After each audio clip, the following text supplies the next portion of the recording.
অনেকেই মনে করতো যে পরিবেশ আন্দোলনটা হচ্ছে একটা খুবই রোমান্টিক আন্দোলন।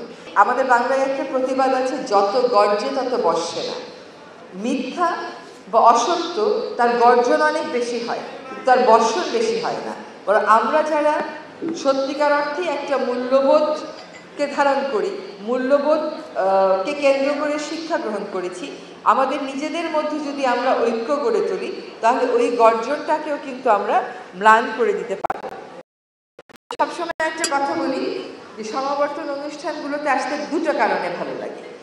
একটা কারণ হচ্ছে যে সুন্দর একটা গাউন পরা যায়, এরকম একটা টুপি পরা যায়। আমাদের সময় তো আমরা এগুলো পড়তে পারি।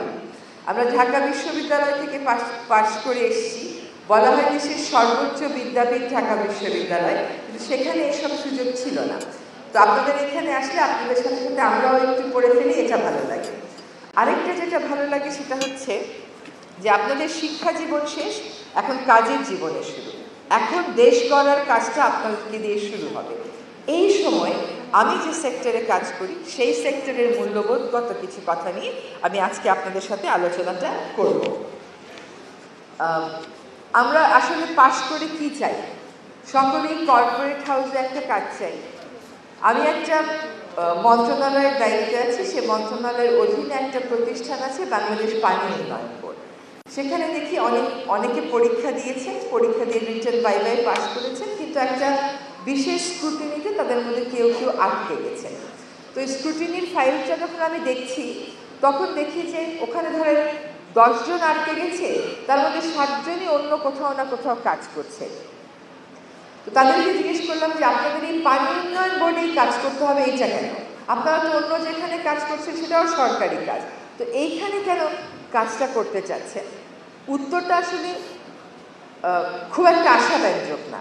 সেজন্যই মনে করি যে চাকরিটা, পড়ালেখাটা শেষ করে যখন চাকরিতে যাবেন ভাবেন, তখন যদি মনেই করে রাখেন যে আমি এই কয়টা সংস্থায় যাব, কারণ এগুলোতে গেলে আমার একটা গাড়ি হয়ে যাবে, আমার একটা বাড়ি হয়ে যাবে, আমি ঢাকায় একটা প্লট কিনে ফেলতে পারবো, এটাই হচ্ছে জীবনের জন্য আমার একটা লক্ষ্যমাত্রা, তাহলে শিক্ষার যে অন্তর্নিহিত মূল্যবোধ সেটা কিন্তু আসলে আমরা ধারণ করলাম না।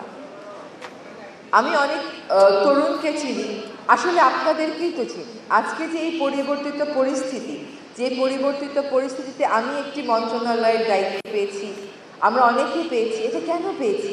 কারণ এই দেশের তরুণীরা, শিক্ষার্থীরা একটা চরম আত্মত্যাগ করেছে। এই আত্মত্যাগটা কেন করেছে?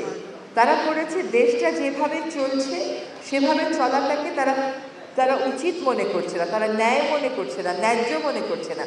সেই ব্যবস্থাটা ভেঙে দিয়ে নতুন একটা ব্যবস্থা তারা গড়তে চাচ্ছে। এই জন্যই তো এই আত্মত্যাগ।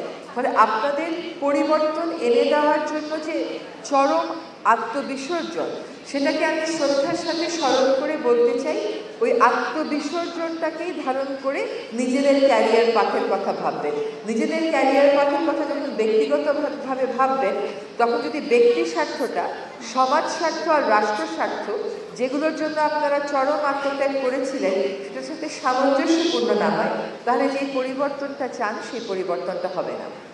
ইংরেজিতে একটা কথা আছে, তার বাংলাটা হলো, তুমি যেই পরিবর্তনটা চাও সেই পরিবর্তনটা তুমি আগে নিজে হও।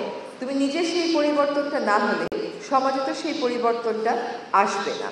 সেখান থেকে একটু শুরু করি যে আমরা যখন পরিবেশ আন্দোলন করি, তখন